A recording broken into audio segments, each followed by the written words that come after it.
সুপ্রিয় দর্শক, শুভ সন্ধ্যা। আজকে আমাদের আলোচনায় উপস্থিত আছেন আপনাদের খুবই প্রিয়, পরিচিত, আমারও প্রিয় লেখক, চিন্তক এবং অনলাইন অ্যাক্টিভিস্ট ফাহাম আব্দুস সালাম। ফাহাম, আপনাকে ধন্যবাদ।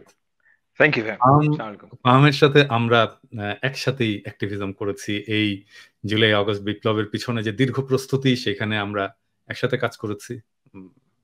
দুজনে একসাথে একটা গ্রুপে, এবং এই লড়াইয়ের প্রত্যেক মুহূর্তে আমরা একে অন্যের সাথে যুক্ত ছিলাম। আমার মনে মনে পড়ে যখন কারফিউ হলো আর কি, ফাহাম আমাকে ফোন করেছে, এবং ফাহামের ফোন পেয়ে আমি কান্না শুরু করছি। ওটাই সম্ভবত তীব্র কান্না, এবং ফাহাম ওইদিকে কাঁদছিল, আমি বুঝতে পারছিলাম। তো আমাদের সেই দিনগুলো, শেয়ার্ড ইমোশন, শেয়ার্ড স্ট্রাগল, সেই দিনগুলোর কথাই আমরা আজকে বলবো। আমার প্রথম প্রশ্ন হচ্ছে, ফাহাম গেল বাংলাদেশে, ফিরে আসলো, যখন গেল তখন কেমন লাগলো, আর ফিরে আসার সময় কেমন লাগলো? ফাহাম, আপনাকে আমার চ্যানেলে আসার জন্য অনেক ধন্যবাদ। প্রথম ধন্যবাদ। আসেন আমরা আবার সেই ফোনে যেমন আলাপ করি সেরকম আলাপই করি আর কি দর্শকদের সামনে। পিনাকিদা, ওই সময়টা একটু ডিফিকাল্ট ছিল, but at the same time ওই সময়টা আমার জীবনের শ্রেষ্ঠ সময়। আমি সবসময় আমার মানে শামাকেও বলছিলাম যে 5th অগস্ট হচ্ছে কি আমার মেয়ের জন্মের দিনটা আমার লাইফের সবচেয়ে সুন্দর দিন। এরপরে সবচাইতে রিমার্কেবল ডে আমার লাইফে 5th অগস্ট। এবং আমি যে কারফিউর সময়টা, ওই সময়টা আমি খুবই কি বলবো ট্রমাটিক আমার লাইফে। কারণ হয় কি, এই বাচ্চা বাচ্চা ছেলেরা মারা যাচ্ছে, এটা না নেওয়া যায় না, এটা একেবারেই নেওয়া যায় না। আর it's very difficult for me. তো ওই যে ট্রমাটার শেষ হলো, সেটার একটা স্পেশাল স্থান আছে আমার জীবনে। তা আমি আবার দেবাশিসকে, ওই যে পোস্টার করে, দেবাশিসকে বললাম যে দেবাশিস, আপনার একটা পোস্টার আমি নেব, এবং আমার শর্ত হচ্ছে যে আপনার পোস্টারে আপনার সিগনেচার থাকতে হবে। কারণ আমি তো সে একটু আশ্চর্যই হলো। তা আমি বললাম, কারণ এই যে এই টাইমটা আমার লাইফের একটা খুব রিমার্কেবল সময়, এটা গভীরভাবে আমার জীবনে দাগ কেটেছে। এবং আমি সত্যি আমাদের যে তরুণ সম্প্রদায়, এবং আসলে শুধু তরুণ সম্প্রদায় বললে হবে না, পুরো বাংলাদেশের যারা ওখানে ছিলেন তাদের প্রতি আমি গভীর কৃতজ্ঞতা বোধ করি। এটা হচ্ছে যে, কারণ আমি যে বাংলাদেশে গেলাম, এটা তো যাওয়া সম্ভব ছিল না। মানে আমি আশা করতাম অবশ্যই, কিন্তু আমি চিন্তা করতে পারিনি যে এই জিনিসটা হবে, কিন্তু এটা হয়েছে। এবং এই হওয়ার পেছনে বাংলাদেশের ছাত্র জনতা এবং সবাই, শুধু ছাত্ররা শুরু করেছেন, কিন্তু সবাই আলটিমেটলি তাদের কাছে আমি গভীর কৃতজ্ঞতা বোধ করি। এবং যখন বাংলাদেশে গেলাম, সেই একটা ইউফোরিয়া কাজ করছিল যে একটা মুক্ত স্বাধীন দেশে যাচ্ছি আমি। এবং এই যে ইউফোরিয়া, সেটা কিন্তু আমার একার না। এটা আপনি শুনলে আশ্চর্য হবেন। হ্যাঁ, রাস্তাঘাটে আমি যেখানেই মানুষের সাথে কথা বলেছি, সবাই আমাকে একটা কথা বলে যে, ফাহাম ভাই, খুব ভালো লাগছে যে স্বাধীনভাবে কথা বলতে পারি। মানে আপনি চিন্তা করেন, একটা আমার বন্ধু ড্রাইভার, সে আমাকে বলছে, সে মানে জব্বা পরে, সেই ডিভাউট মুসলিম। তো সে বলছে আমাকে যে সে ইউটিউবে মানুষকে নুসিয়ার ভিডিও শেয়ার করতে চায়। সে বলছে যে ভাই, আমি ভয় পেতাম যে মানে সে তো গুম হবে না, ইউ নো দ্যাট, কিন্তু কোনো বিপদ তার হয় যে কিনা আর কি। বিপদ, কিন্তু ভয়টা কোন পর্যায়ে চলে গিয়েছিল, যে সে বলছে যে ভাই, এখন আমি মুক্তভাবে কথা বলতে পারি। এবং আমি পরের দিন জুম্মার নামাজে গেলাম। জুম্মার নামাজে আমি সত্যিকার অর্থে মুগ্ধ যে এত চমৎকার উত্তরা 4 নম্বর সেক্টর, আমি জানি না ইমাম সাহেবকে, এবং এত সুন্দর উনি বয়ান দিলেন খুতবা দিলেন। জুম্মার খুতবার মধ্যে। উনি কিন্তু কোনো মানে একদম প্রপার ট্রেইনড সাইকোলজিস্টের মতন করে কথা বলেন। উনি কিন্তু কোনো মানে ইসলামের কথা বলেন নাই সেই অর্থে। উনি বলছিলেন যে আমাদের ফিলোসফিক্যাল সমাজে সামথিং। ফিলোসফিক্যাল, অ্যাবসলিউটলি, যে আমাদের সমাজে কোন কোন জায়গায় ভয় চলে গিয়েছিল, আর সব জায়গায় এই চুরি, বাটপারি, লুটপাট, এগুলো নিয়ে ওনার যে কথা, রিমার্কেবল ইনসাইট। এবং এই যে কথাগুলো বলতে পারছিলেন উনি, আমি তো বেশ 5 তারিখে কিছুদিন পরে গেছি, 15ই আগস্ট গিয়েছিলাম। তো মানে সে 1 মাস আগে ওই কথাগুলো বলতে পারতেন না। এবং এই জিনিসটা কিন্তু সমাজের সব জায়গায় আমি দেখেছি। আমি একটু ইন্টারাপ্ট করি, Sure. ফাহাম, আপনি ফিলোসফিক্যাল কথাটা বললেন না, আমার হঠাৎ করে মনে পড়লো যে ধরেন আমরা যে এক গ্রুপে আমরা কথা বলতাম, আমরা আমরা শেয়ার করতাম আমাদের, এবং কে কি করব সেটাও আমরা ঠিক করতাম, সেখানে নিজেদের এক্সপিরিয়েন্স শেয়ার করতাম এবং একসাথে যে অ্যাক্টিভিজমটা করতাম, হ্যাঁ, যে সমস্ত ডিফারেন্স ভুলে, আমাদের অনেকের মধ্যে অনেক ধরনের ডিফারেন্স আছে, তাই না? That's কিন্তু good. সমস্ত ডিফারেন্স ভুলে সবাই যে একটা জায়গায় চলে আসা, আহ, এই ফেনোমেননটাকে আপনি কিভাবে দেখেন? মানে আমার কেন জানি মনে হয় যে ইট ইজ সামথিং ডিভাইন, মানে একটা জাতির জীবনে ডিভাইন কিছু মোমেন্ট আসে।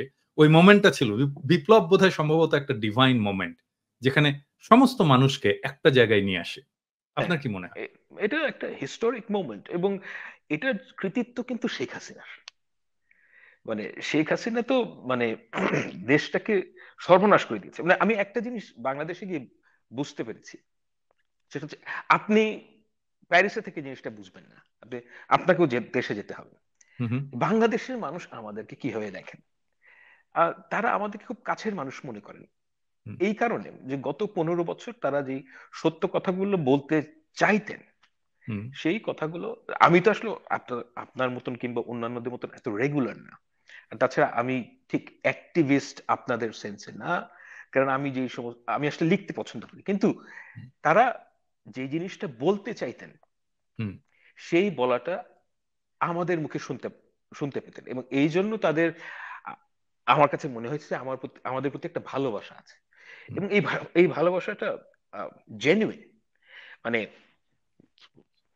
আমার মনে পড়ছে যে ওই আমি একটা কথা বলি, আদর্শ পাবলিশার্স একটা অনুষ্ঠান ছিল, সেই অনুষ্ঠানে গিয়ে কথা বলি। তো আমি ওখানে গিয়েছিলাম। অনেস্টলি আই থট আমি হুম, একাডেমিয়া লাইনের মানুষ, মানে আমরা যখন কথা বলি আমি এক্সপেক্ট করি 20 জন মানুষ থাকবে। দ্যাট হুম, ওয়াজ মাই মানে আন্ডারস্ট্যান্ডিং, যে হুম, 20-30 জন মানুষ থাকবে সর্বোচ্চ। তো ওখানে গিয়ে আমি দেখি যে হল ভর্তি মানুষ, হলের বাইরেও অনেকে, এবং তারা যখন আমার সাথে কথা বলতে আসছেন, একটা মেয়ে, আম, সে হিজাব করে আছে, এবং সে আমাকে বলল যে ভাইয়া, আপনি আপনি জানেন না যে আপনি আমাদের জীবনে কতটা ইম্পর্টেন্ট, কিন্তু একটা কথা আপনি আমাদেরকে প্রমিস করবেন যে আপনি আমাদেরকে ছেড়ে কখনো যাবেন না। অর্থাৎ স্টুডেন্টদের কথা বলছে, সে হুম, স্টুডেন্ট। হুম, এবং এই মেয়েটা সম্ভবত বরিশাল থেকে এসছে। বরিশাল, আচ্ছা, আমি ভুলেই পুরোপুরি মনে নেই, হয় বরিশাল না মুন্সিগঞ্জ, কোন একটা হুম, হুম, জায়গা থেকে। তো এই, it touched me, that was very pure hmm, hmm, emotion. এবং এই জিনিসটা আমি পথে ঘাটে সব জায়গায় দেখেছি যে বাংলাদেশের মানুষ আমাদেরকে এটা মনে করেন।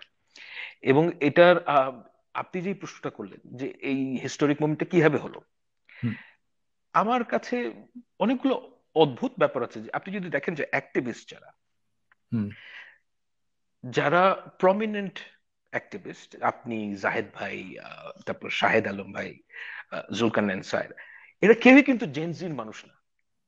এরা কিন্তু না, সবাই, এবং এটা কিন্তু একটা অ্যাবনর্মাল জিনিস যে বাংলাদেশের আপনি যদি এই অ্যাক্টিভিস্টদের চিন্তা করেন, সারা দুনিয়ায় যারা অ্যাক্টিভিস্ট তারা কিন্তু সব ইয়াং জেনারেশনের। হুম, হুম, বাংলাদেশের ব্যাপারটা একটু অদ্ভুত, যে বাংলাদেশের যারা এই যে ভয়েস অফ দ্য নেশন, এই মানে in the in a perverted way, যে হুম। আম, আওয়ামী লীগের সময়, তারা সব ইয়াং পিপল না, কিন্তু তার ইয়াং পিপলরা তাদেরকে আমার কাছে মনে হয়েছে যে খুব আপন মানুষ মনে করেছেন। এটা কিভাবে হলো? মানে ধরেন আমার পক্ষে, আমি তো আপনাদেরও সিনিয়র, মানে আমার তো কোনোভাবেই উম, মানে তরুণদের কাছাকাছি যাওয়ার মতো বয়স না, কিন্তু এটা কিভাবে হলো, সম্ভব হলো? এটা এটা খুব সিম্পল বিষয়। আমি একটা সহজ কথা বুঝি, ট্রুথ। আপনি যদি সত্য কথা বলেন, এটার একটা অন্য ধরনের পাওয়ার আছে, এবং ট্রুথ স্পিক্স ফর ইটসেলফ। এবং আমাদের সামষ্টিকভাবে আমি যেমন জাহেদ ভাইয়ের কথা বলি, উনি তো বাংলাদেশেই ছিলেন, ওনার হুম, কথা বলছি এই কারণে যে জাহেদ ভাই তো আম, দেখেন, বাংলাদেশে থেকে আমাদের সবার চাইতে ওনার রিস্কটা বেশি ছিল। অবশ্যই। এবং হ্যাঁ মানে, এবং যেহেতু উনি বাংলাদেশেই ছিলেন, তো ওনার সাথে আমার মানে এইবারই প্রথম দেখা হলো। তো হুম, আমি যখন কথা, যেটা ওনার সাথেও কথা বলে রাস্তাঘাটে ওনাকেও মানে সবাই অ্যাপ্রোচ করে। তো ওখানে গিয়ে যেটা আমি বুঝেছি যে শুধুমাত্র ট্রুথ যদি কেউ বলে মানে আহ, স্বৈরাচারের সময়, দ্যাট ইজ মানে একটা, how should I put it, একটা বৈপ্লবিক ব্যাপার আছে শুধুমাত্র কেউ যদি সত্য কথা বলে। টু এবং টেল দ্য এই ট্রুথ ইজ রেভলিউশনারি, এটা বোধহয় গ্রামসির কথা। হ্যাঁ, গ্রামসির কথা, এক্স্যাক্টলি।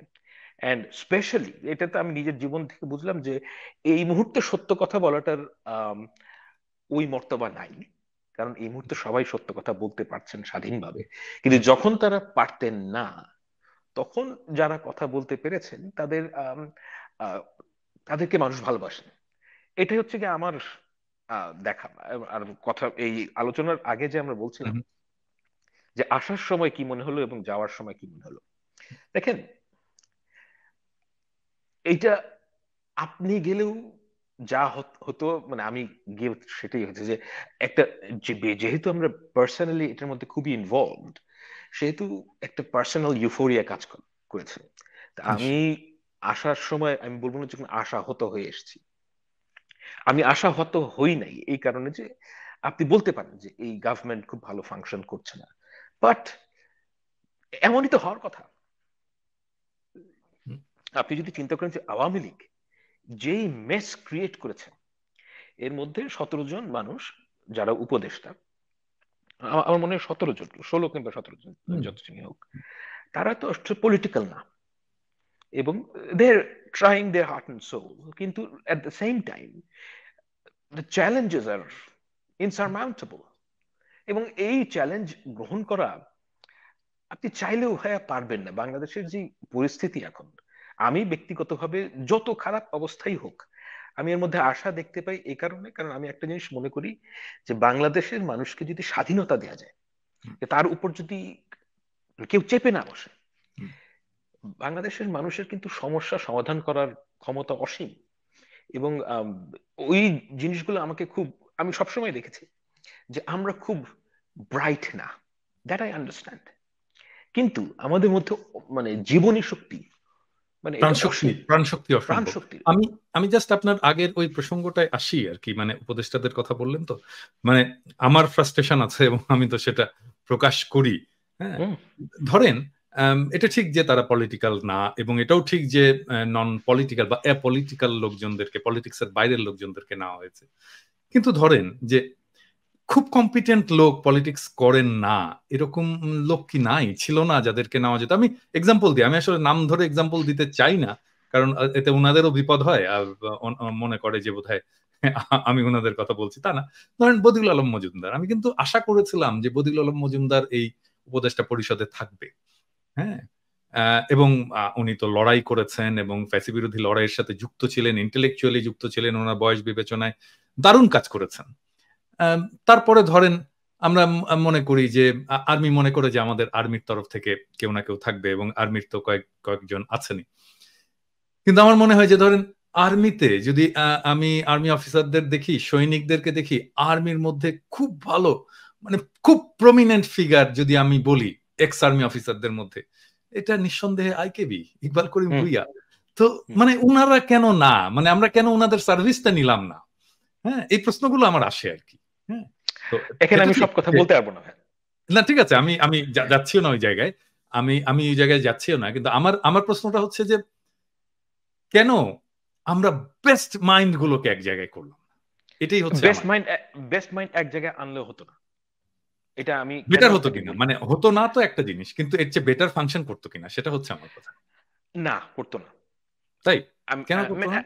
কেন, আমি কেন মনে করি ভাই যে ব্যাপারটা হচ্ছে যে আমরা একটা জিনিস আন্ডার এস্টিমেট করি, যে আমাদের রট কোন পর্যায়ে, এই ব্যাপারে কিন্তু আমাদের অনেকেরই ধারণা নাই যে অ্যাকচুয়ালি একটা ফাংশনাল স্টেট, ডিসফাংশনাল স্টেটের যে প্রবলেম মানে লেভেলটা কোথায়, এটা আমরা অনেকেই পুরোপুরি বুঝতে ব্যর্থ হই। আমি কয়েকটা উদাহরণ দিই আপনাকে। হুম, বলেন। এই পরশুদিন কিন্তু তার আগের দিন আমার ছোটবেলার এক ডিবেট করার এক ছোট ভাই, ও অস্ট্রেলিয়াতে মাইগ্রেট করেছে। তো ও বলছিল যে ভাইয়া দেখেন, ওর বাবা হচ্ছে গিয়ে পাবলিক সার্ভেন্ট, হুম, হুম, বাংলাদেশে ছিলেন। তো ও বলছে যে ভাইয়া দেখেন, আমি এখানে, আমি জিজ্ঞেস করলাম যে কেন আর চলে আসলাম, তো সে বলছে যে তার ছেলে, ওর ছেলেটার সাথে ছিল, তো হুম ইজ ইন ইয়ার 8 এবং বাংলাদেশের একটা ভালো স্কুলে সে পড়াশোনা করতো, সেটা হচ্ছে কি আইডিয়াল স্কুলে। মানে অ্যাটলিস্ট আমাদের সময় আইডিয়াল ঢাকা শহরের একটা টপ স্কুল ছিল। তো ওর মুখে আমি শুনছি যে ও ইয়ার 8-এ পড়ে, এখন পর্যন্ত অ্যালজেব্রা কি জানে না। জাস্ট ইমাজিন দিস, ইয়ার 8-এ পড়ে অ্যালজেব্রা কি জানে না, কোনোদিন অ্যালজেব্রা করে নাই। এবং ওই ছেলে বলছিল যে 6 মাস, এই জুন মাসের দিকে ওদের হাফ ইয়ারলি পরীক্ষা ছিল। হুম হাফ ইয়ারলি পরীক্ষায় যে প্রশ্ন, হুম পরীক্ষার আগের দিন ইউটিউবে প্রশ্ন ফাঁস হতো। আচ্ছা, জাস্ট ইমাজিন, যে স্কুলের পরীক্ষা, ডেঞ্জারাস। ইউটিউবে প্রতিদিন রাত 10টার সময় আবার ও বলছে যে অঙ্কের পরীক্ষা আগে, এটা আবার আগেও, মানে 10টা 11টার দিকে না, অনেক মানে তারা খুব কনসিডারেট ছিল যে হুম মানে 9টা 10টার দিকে তারা কোয়েশ্চেন আউট করে দিত। আবার টিচার আবার যাতে বেশি মনিটাইজ করা যায়, সেজন্য এক পাতা একটা ভিডিওতে দিত। আচ্ছা হ্যাঁ, এবং প্রশ্নের উত্তরও ওই মানে ইউটিউব ভিডিওর মধ্যে থাকতো। আচ্ছা, এটা হচ্ছে ইয়ার 8-এর অবস্থা। ক্লাস সর্বনাশ। মানে ইয়ার না, 8-এ, ইয়ার ঠিক আছে, ঠিক এবং আছে, ইয়ার আমরা 7-এ। আ- আমি আরো কয়েকটা উদাহরণ দিব আপনাকে, এটা আচ্ছা, দর্শকদের শোনা দরকার। ইয়ার 7-এ হ্যাঁ, পরীক্ষায় এসছে যে আম, আপনার কি জানি বলে, ডেঙ্গুতে আক্রান্ত বন্ধুর জন্য কিভাবে মোনাজাত করতে হয়, হুম এটা হচ্ছে গিয়ে পরীক্ষার প্রশ্ন। হুম হুম আমরা যখন ছোট ছিলাম, আমরা স্কুলের মামাকে টাকা দিতাম কোন সময়? আপনি, আমরা যখন স্কুলে ছিলাম, স্কুলের মামাকে টাকা দিত যদি কেউ গাঁজা খেয়ে ধরা পড়লো, সিগারেট খেয়ে ধরা পড়লো, যাতে প্রিন্সিপালের কাছে না পৌঁছায় হুম সেজন্য ওই মামাকে টাকা দিত। এটা হুম হচ্ছে আমাদের অভিজ্ঞতা।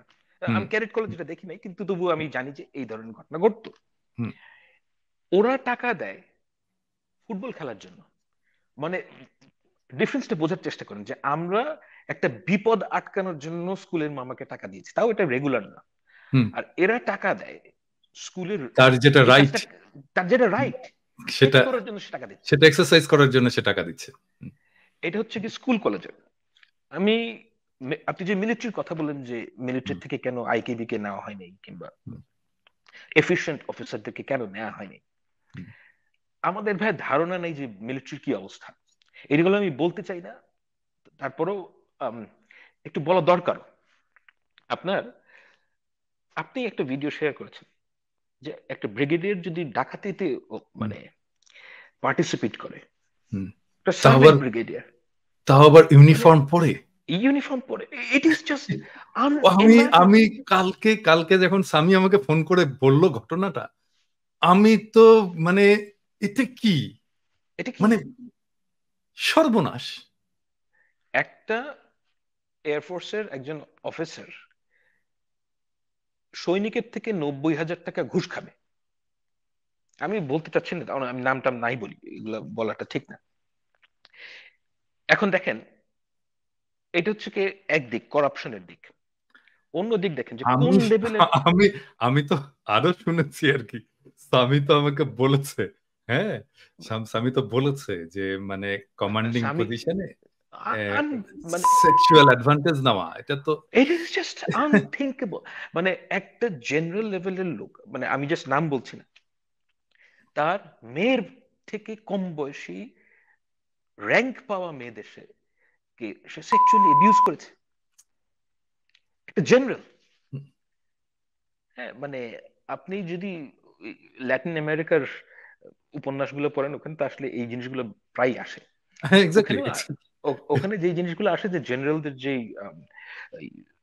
সেক্সুয়াল প্রক্লিভিটি, এটার যে যারা কি বলবো, যে সমস্ত মেয়েরা এটা শিকার, তারা কিন্তু আমি যতদূর মনে পড়ে যে এরা কিন্তু কেউ মিলিটারির লোক না। হ্যাঁ, আমাকে, মানে আমার বাবাদের মিলিটারির কন্টেম্পোরারি লোক না মানে, মিলিটারির মানে লোক না। মানে একজন ফিমেল মিলিটারি অফিসার, ও আচ্ছা। বুঝতে পারছেন? মানে যে হুম আমি হুম আমি যে সমস্ত জায়গায় পড়েছি, হুম এমনকি মানে এখানে বলি, যেহেতু এটা টেলিভিশন নাম, হুম যে আমাদের বাবাদের কন্টেম্পোরারি অফিসারদের কাছে আমি এই জিনিসটা অনেকের কাছে শুনেছি যে আমাদের একজন এরশাদ সাহেবের তো আসলে এই ব্যাপারে বেশ দুর্নাম ছিল। কিন্তু আচ্ছা, এটা আমার কথা না, স্ট্রিক্টলি ওনাদের কথা। আমি এটার সত্য মিথ্যা কিছুই বলতে পারবো না, যা আমি শুনেছি আমি সেটাই বলছি। যে তারা একটা কথা বলতেন যে এরশাদ সাহেব কিন্তু কখনোই কোনো মিলিটারি অফিসারের ওয়াইফদের সাথে কখনোই কোনো অ্যাডভান্সমেন্টের দিকে যাননি, রাইট?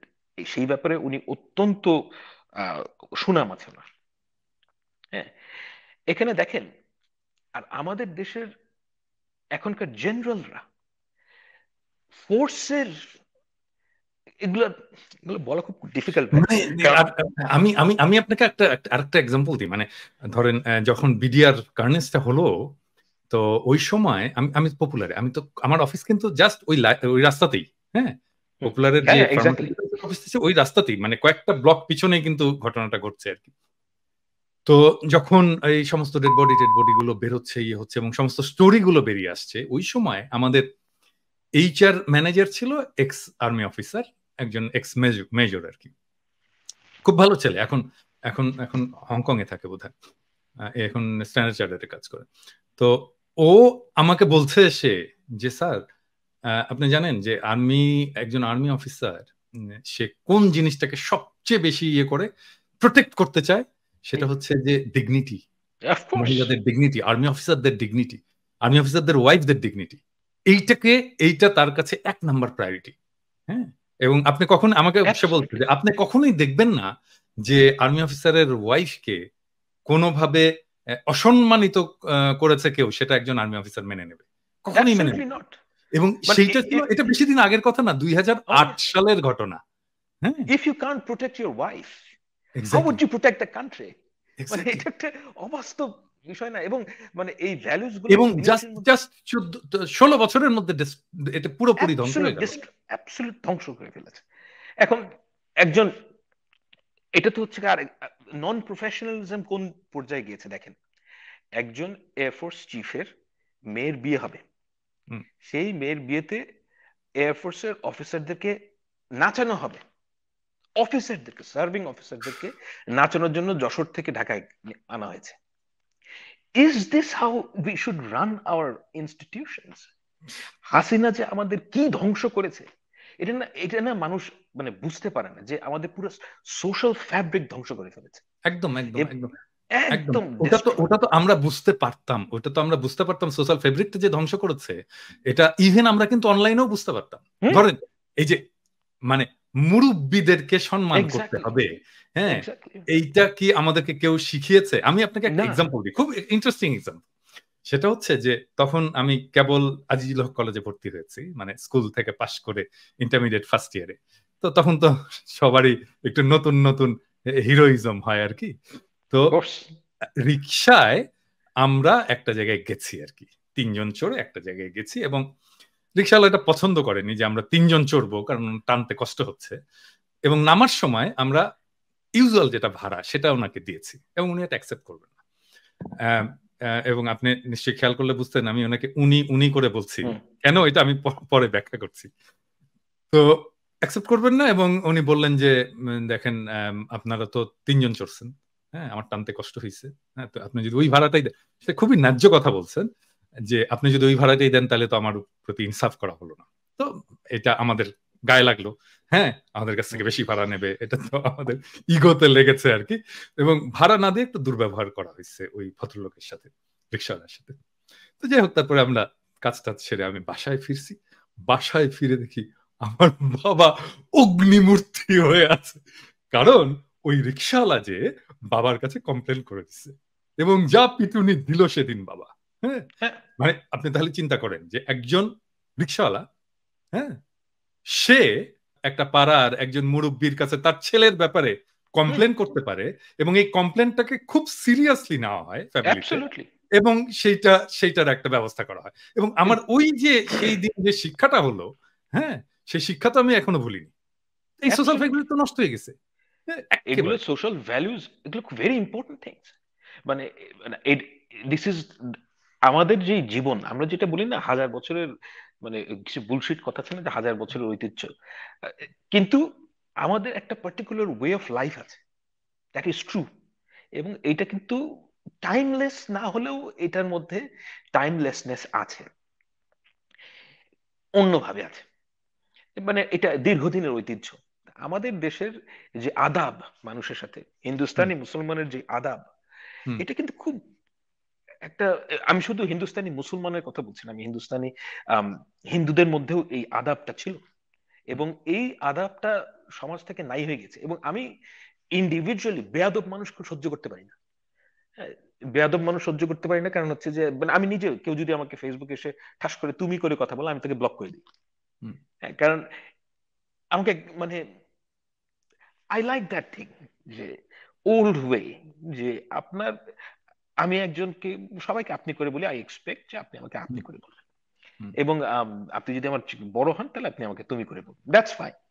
হুম কিন্তু এই যে আমাদের সমাজের যে আধুনিকতার নামে, কিংবা এটা আসলে আধুনিকতা না, এটা এটা মানে সোশ্যাল ফ্যাব্রিক নষ্ট হয়ে গেলে আমাদের কোনো যে নর্মস থাকে সোসাইটি, হুম সেটা হুম সবার আগে আঘাতপ্রাপ্ত হয়।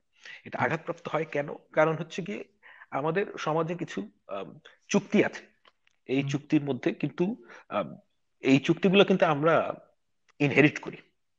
এই যেমন, এই চুক্তিটা আসলে আমি বানাইনি, এটা আমার হুম বাবা দাদা তাদের হুম। এটা পূর্বপুরুষ সব দীর্ঘদিনের প্র্যাকটিসের ফলে এটা দীর্ঘদিনের প্র্যাকটিস। সোসাইটি কিন্তু অ্যাডাপ্ট আমরা করে কিন্তু এটা ফেলে। সুফল ভোগ করি।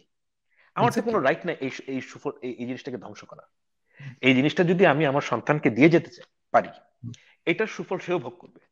এক্স্যাক্টলি। আই এটা আমার কাছে মনে হয় যে এটা আমাদের একটা খুবই গুরুত্বপূর্ণ ভ্যালুজ, যেটা আমাদের পরের জেনারেশনকে দিয়ে যেতে হবে। এবং এই যে দিয়ে যাওয়ার এই জায়গা থেকে গত 15 বছরে বাংলাদেশে যে ঘটনাটা ঘটেছে, সে সব জায়গায় আপনি অযোগ্য মানুষকে লয়্যালটির দোহাই দিয়ে উপরে উঠিয়েছে, এবং এই লোকগুলো সমাজের প্রতিটা জায়গায় বেয়াদবির এবং সব জায়গায় ধ্বংস করে ফেলেছে সব জিনিস। এবং এই যে আমাদের আজিজি, এই যে মানুষের সাথে একজন মানুষের যে আহ, একটা ভালোবাসার সম্পর্ক, হুম এই ভালোবাসার সম্পর্কটা নাই হয়ে গিয়েছে। এবং এইটার উৎকট বহিঃপ্রকাশ এখন আমরা সমাজে যেখানে, যেহেতু আমরা এখন স্বাধীনতা পেয়েছি, এই হুম স্বাধীনতার কারণে আমরা এর উৎকট বহিঃপ্রকাশ আমরা সব জায়গায় দেখতে পাচ্ছি এবং দেখতে পাবো। একটা উদাহরণ হচ্ছে কি, আপনি যে কথাটা বললেন যে বয়োজ্যেষ্ঠদেরকে যে সম্মান, এই সম্মানটা, এখানে একটা শর্ত আছে। বয়োজ্যেষ্ঠের একটা শর্ত আছে যে আপনি আপনার সম্মানটা রাখবেন। আপনি এখন, হুম শেখ হাসিনা তো আমার চেয়ে বয়োজ্যেষ্ঠ, হুম আমি তো তাকে হুম সম্মান করি না। হুম কারণ হচ্ছে যে কেন সম্মান করি না, কারণ তিনি যে সোশ্যাল যে কন্ট্রাক্ট, এটা হুম এটা দ্বিপাক্ষিক। আপনি যদি সম্মান রাখেন, আমি অবশ্যই আপনাকে সম্মান করব। হুম হ্যাঁ, এবং আপনি যদি আমার পক্ষের মানুষ নাও হন, হুম তাহলেও আমি এই সম্মানটা আমি মনে করি যে আমার আদর্শ যদি আপনি শেয়ার না করেন, তাহলেও আপনি এই সম্মান অবশ্যই পাবেন। হুম কিন্তু আপনি যদি আমার দেশের মানুষকে খুন করেন, আপনি যদি আমাদের দেশের প্রতিটা ইনস্টিটিউশনকে ধ্বংস করেন, হুম তখন আপনি সেই সম্মানের হকদার থাকেন না। এখন ওই জিনিসটা কিন্তু বাংলাদেশে 15 বছরে প্রতিটা ইনস্টিটিউশন, প্রতিটা জায়গায় এমন ভাবে ধ্বংস হয়েছে। এটা ভাইয়া মানে আমি মানে রাষ্ট্রীয় ইনস্টিটিউশন এবং সোশ্যাল ফেব্রিক, সোশ্যাল ভ্যালুজ সবকিছু সবকিছু সবকিছু, ধ্বংস হয়েছে। আচ্ছা, এখন সবচেয়ে গুরুত্বপূর্ণ প্রশ্ন যেটা, সেটা হচ্ছে যে যদি সেটাই হয় তাহলে আমাদের ভবিষ্যতে জন্য কি অপেক্ষা করছে? আমরা কি এটাকে রিকভার করতে পারবো? ইয়েস, রিকভার আমরা করতে রিকভার পারলে করতে পারবো। কতদিন সময় লাগবে আর কিভাবে করব?